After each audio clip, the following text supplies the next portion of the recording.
welcome back. Today we are getting our cold hardy annuals some raised garden beds. I do have some tilled beds over here, however I want to use those for all of my summer annuals, and I had some extra cedar picket fence that I use for my vegetable garden, so I figured why not make 5 beds so I can put all of my cool hardy annuals in there. And I'm also going to be dipping into my vegetable beds to put some of my ranunculus corms in the spring. So we're going to be using the other side of our property, which does get a good fair amount of sunlight, for my cool hardy annuals and more of my spring flowers. And if you're new here, hi, my name is Christy. I am located in Western Massachusetts, Zone 6A, and we are gearing up for our cold hardy annuals. This will actually be my first year planting them. I have a lot of seedlings inside under the grow lights right now. It's actually going to get cool enough where I can move them into the greenhouse the next 2 weeks and then get them planted out in September. So today we are working on our garden beds. I'm using some extra cedar picket fences that I use for my vegetable beds to create just one high of the cedar picket fence for a raised garden bed, which we will fill with 50-50 mix. So let's get to it. So for this project, I actually have, these are my extra cedar picket fences. I ordered them in bulk off of Home Depot about 2 years ago. So I had enough so I can make 5 more beds. And what I will be doing is I am just taking that dog-eared top off right here. So I'm just going to cut that off. I already have them all marked. And then I do have some that are already cut into 3-foot sections that I will be using. So these will be a 6x3 garden bed. And then we do have a nice stain I will be putting on. That way they won't lose their color and fade to that like more gray tone like my vegetable garden. Since those get so much sun and water, it has lost that nice cedar color. And I didn't want to stain them just because it holds all of our produce, and I didn't want anything leaking into the soil. But since these are going to be for my cut flowers, I will be staining them just so they can hold a better color, and maybe they will last maybe a little bit longer too. We use this stain for a nice bench that my husband put together for me for Mother's Day. So we have a lot of it left. So we'll be staining these after I build them. And then what I will be using to attach all of my cedar pickets is just some extra pressure treated wood. So these will go in all the corners. I will cut them, and then that is where my screws will go to hold them in place. And then I'm not quite sure if I'm going to put anything in the middle to prevent them from bowing. I did use that for my vegetable garden. However, they were 3 picket fences high, so about 24 inches or so. So I will not be doing that for I probably won't be doing that for these because I think they should be fine just holding that. I will be filling them with a 50-50 mix of topsoil and compost that I'll be getting from a local landscaping company. So right now, all I have to do is just cut these, and then I'm going to be measuring these in about 5.5 inches or so high to connect them in the corners. We'll stain them, and then I'll put them over off to the side. And the reason why I am making raised garden beds is because that side has a lot of pine tree roots, and I am in no hurry to cut them down. This way also, if these don't get as much sunlight as I am hoping, I will be able to just empty out the dirt and then move them somewhere later. But this is just going to be a nice place to put them for now so they can overwinter. I do have all of my starts in my grow room right now under the lights, and I am just itching to get them out. I will be moving them actually into the greenhouse tomorrow. We will be in the 70s finally here in Massachusetts. Today is the last 90-degree day. So I need to get these made before the sun moves over here this afternoon. So again, we're just going to cut really quick, get these started, and then I will stain them later on.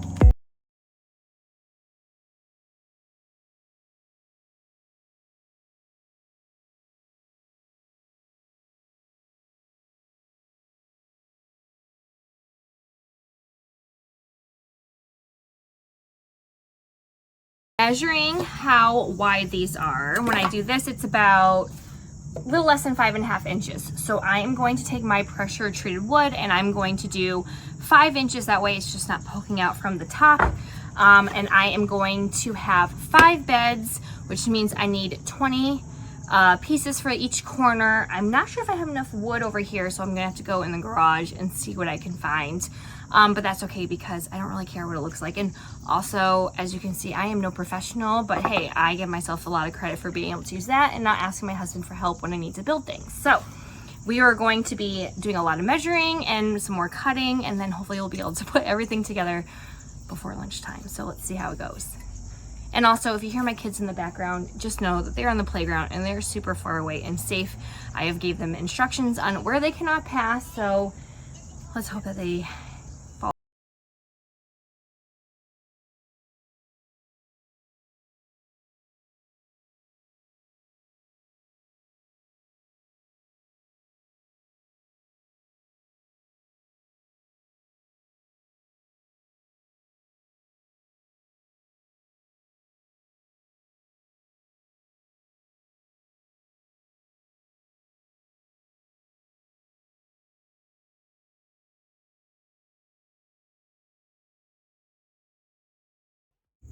All right, so we have everything cut. So I made a mistake. These are actually going to be 6 feet by 2 feet, and then they're about 5.5 inches long.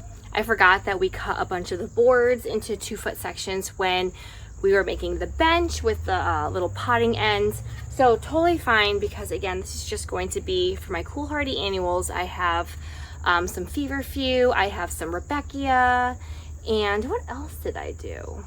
Snapdragons. So there's not a ton, but having 5 beds, this will be plenty. So I'm going to connect them, start building, and then hopefully we can stain later this afternoon. All right, so I built one right now because the sun is hiding behind the trees. So I'm going to build one really quick, and then I'll probably end up moving into the garage where it's much cooler, since this gets all afternoon sun. I just turned the camera around and showed you what it looks like. So this is made with all extra scrap wood. So it is a 6 foot by 2 foot bed. I use cedar picket fencing. I use this for my whole entire vegetable garden.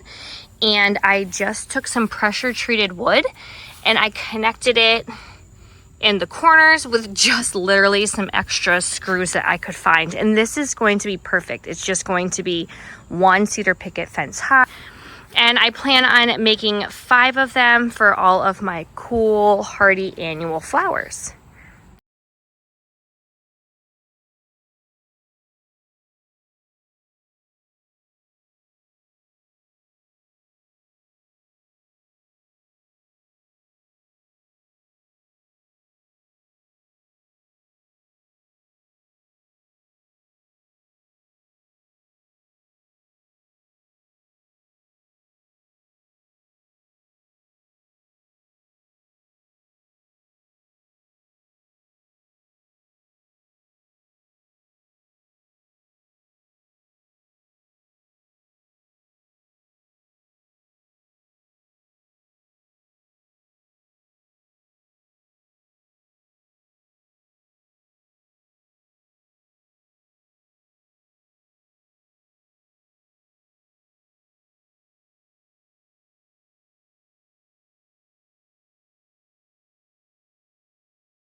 All right, now don't mind the messy garage, but we have 4 out of 5 done.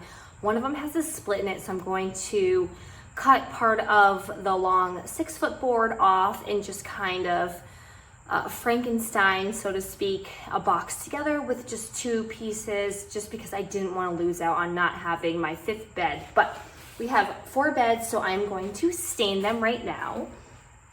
And this is the stain that we used for the bench that's on my deck. So I'm going to be using the same thing. We're going to stain them on the inside and the outside. And I did end up bracing. I had just enough of the cedar picket fence at the 2 foot that was just left over from when we cut it previously. So I figured, why not just brace it just to be sure. We're going to use a nail gun to put the nails in, just because they are so thin that if I use my screws, I'm afraid that I will end up splitting the. I honestly think it would be fine just like that, slid in, and then put the soil on either side and a little bit on top. I don't think it is going to be moving anywhere once we do have the 50-50 mix inside. So my hope right now is that during nap time, I can use this. We'll get the stain on all 4 of these, and then maybe tomorrow or tonight after dinner, when it cools down, it's like 90 degrees out right now. It's the last hot day. And of course the sun came out as I was wrapping up my last 4. But that's okay, I'm going to take a nice shower later to cool off. So let's see what we can get done during nap time.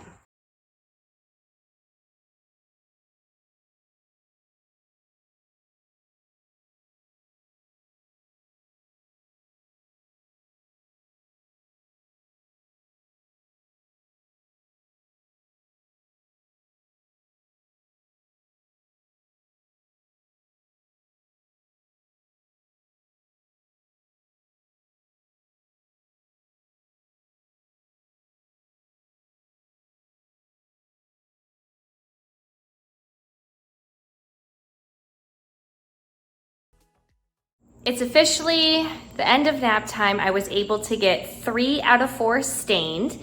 So hopefully I can finish the 4th one tonight after the kids go to bed.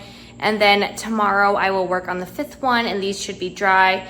I'll be opening up the garage though momentarily so that way they can dry out and we can get, it's not actually too bad of a smell, so that's good.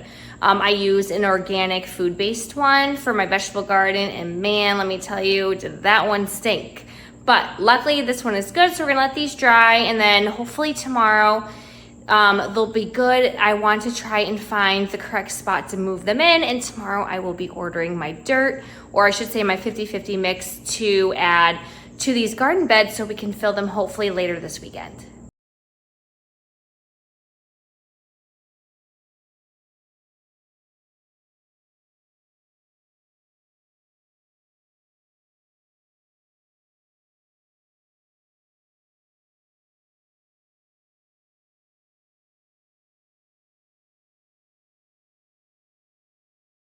We are done for the night. I am sweating and gross. Thank goodness today is the last 90-degree day. It looks like hopefully for the rest of the summer, but you never know. Sometimes in September we might get a spike. So I'm heading to bed. We have 4 out of 5 done. I will be doing the 5th one sometime hopefully tomorrow. But my game plan is to move these on out. They should hopefully be dry by tomorrow morning. I probably will move them out around like 9 o'clock. I'm going to keep a watchful eye on the sun. I know that area gets a lot of morning and midday sun. It's just the afternoon sun. I'm pretty sure around like 2 o'clock kind of gets blocked by the pine trees. However, I'm hoping, since I'm putting all of my cool flowers in this area, that since there will be no leaves on the trees once it starts to warm up. It took a long time, I feel like, for the trees to really fully have shade and all of their leaves on the branches and the extra growth, that I'm hoping it will.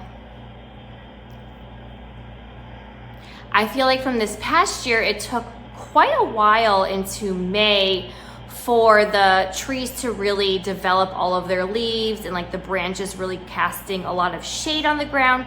So I'm hoping, since I'm going to be planting all of my cool flowers there, that they'll still get sun throughout the whole entire day, because the pine trees, all of the leaves are more up top at the canopy like level, I guess you could say. So the sun should still be able to shine throughout the whole entire day. So fingers crossed that's the case, because I kind of misjudged that this past year with my dahlias, which I will be making more beds later this fall or early spring. However, those I will be using some pressure treated wood. I will have to go and buy some and source that out.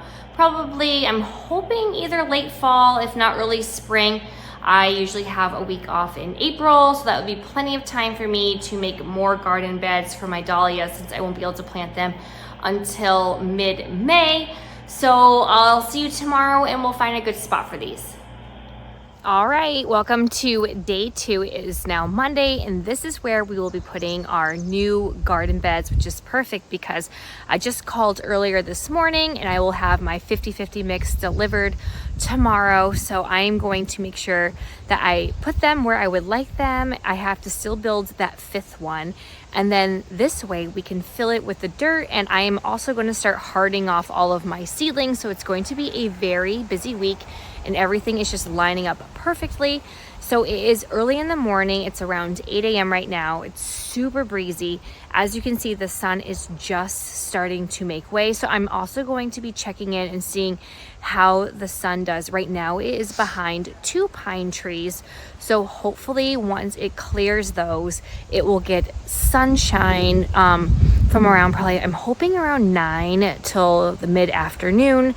I know it's not ideal, but I'm just hoping for at least that 6 to 8 hours of sunshine. All right, so it's 11:45 in the morning and it's still getting plenty of sunshine. So I will definitely move the garden beds over here. It gets basically sun, I would say, until the 3rd light that we have. So I'm going to scooch them on plenty of space. I could either do just straight horizontal ones, which I probably will end up doing, or I was thinking because I have 5, I could do two vertical, a horizontal, and then two vertical. So then that way it's just like a nice little pairing. However, though, I'm thinking if I do end up adding more at some point, I also have to think of that as well.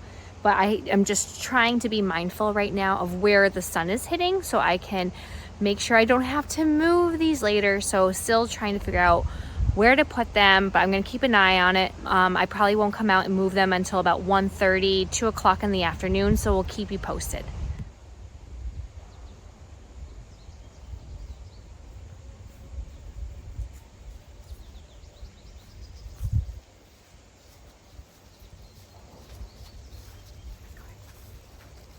Hi, Annie. Good job. You can put it down.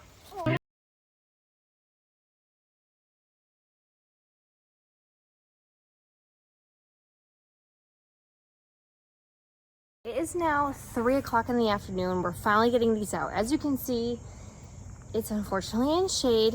That's okay. I think it'll still get about the 6 hours, at least 6 to 7 hours of sun.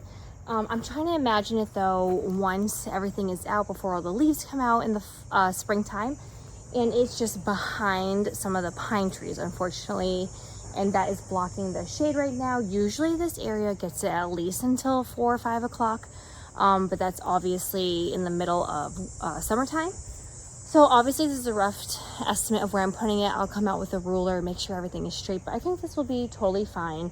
I can't really cut over into the other part of my garden because I will be building larger beds, something like this, but with pressure treated wood for my dahlias next year, because that is still actually in the sun. It gets so much. So all my dahlias will be in beds similar to this, about 6 inches high. I'm probably going to get a bunch of 6 inches wide, and then maybe some 12-foot boards, and making some beds for my dahlias over on the other side of my vegetable garden. But we are making with what we can. Unfortunately, we just have so many pine trees. It's insane and very frustrating to work with.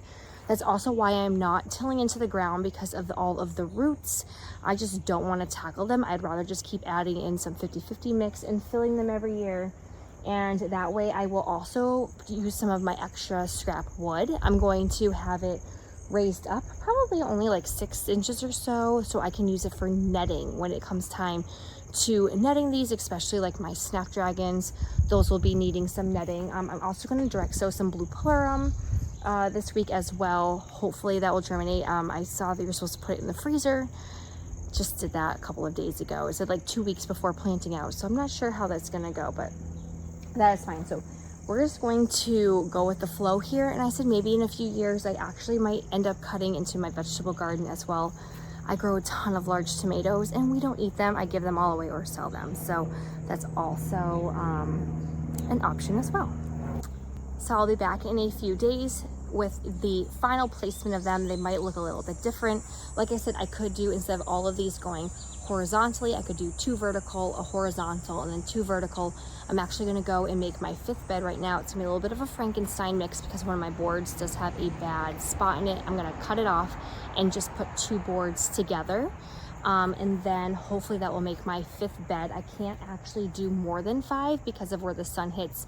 Basically where that little tiny sun patches, that doesn't get any sun past there. So this is all that I have to work with, which is, again, totally fine. We can always readjust next year. That's why I liked having the raised bed option. Then in a couple of days, we'll be filling them up and then planting them out hopefully by this weekend. All right, good morning. It is now Tuesday, so I stained my 5th one yesterday on Monday. Everything is nice and dry. My 50-50 mix is actually on its way.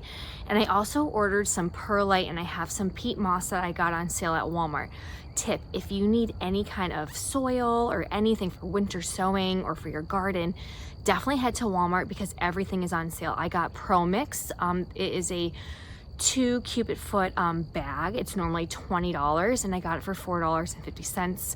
And then I also got peat moss, which is normally about $15. I want to say I got it for $5. So definitely check out your Walmart because I stocked up and my garage is full. But anyways, back to the beds. So they are all complete. As you can see right here, I had to take another piece of pressure treated wood to combine 2 pieces of picket fence because I did have one that had a really bad split end. So I just cut it, measured it. So I have my 5 boxes. They're good to go. And yeah, so we have this done. I'm going to obviously evenly space them out with a measuring tape later. I kind of just put them here for placement. I'm so thrilled with these. I will be adding my bachelor's buttons to them. I have blue plurum that I plan on direct sewing, as well as bachelor buttons as well.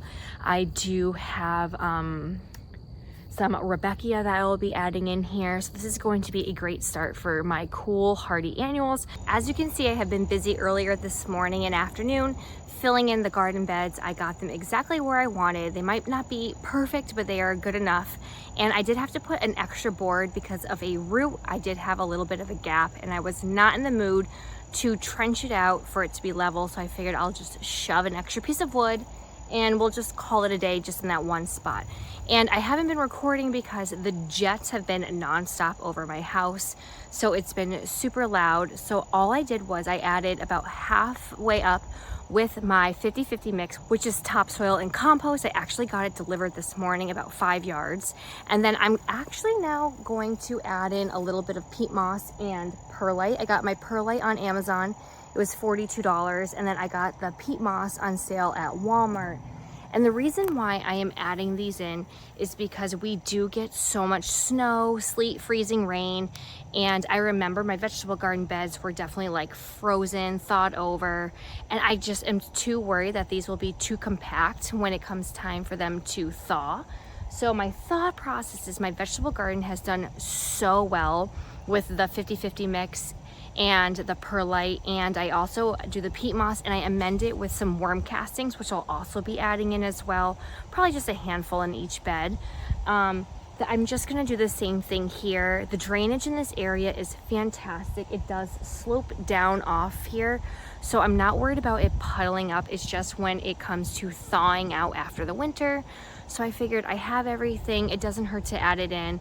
I think it'll be totally fine. So I'm gonna keep filling this up with the peat moss and the perlite, and I'm not doing anything like special like I do with my vegetable garden. That is like all per units and, you know, per parts, I should say.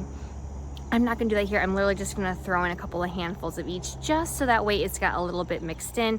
Then I'm gonna top it off with some more 50-50 mix, and then we will be calling it a day for all of the beds until it's time to plant out.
And just like that, all 5 beds are good to go. Luckily, it's gonna rain tomorrow, which is actually a good thing. So then I can see if I need to add any more soil. As my plants are hardening off, I will add them all on Saturday or Sunday this weekend. So the next time you see me working in these gardens, we'll be putting in all of our nice starts. And Madeline was a very good helper, right, honey? Yeah. And thank you so much for joining us today. I cannot wait until next time where we will be planting all of our cool hardy annuals over here. I'll also be direct sowing some as well. So until next time, go ahead and click like and subscribe and hit that bell button, and we'll see you next time. Happy gardening. Bye. Thank you everyone for watching this video. Make sure you hit that bell button because this is a good day to make our new garden beds. And thank you. Bye.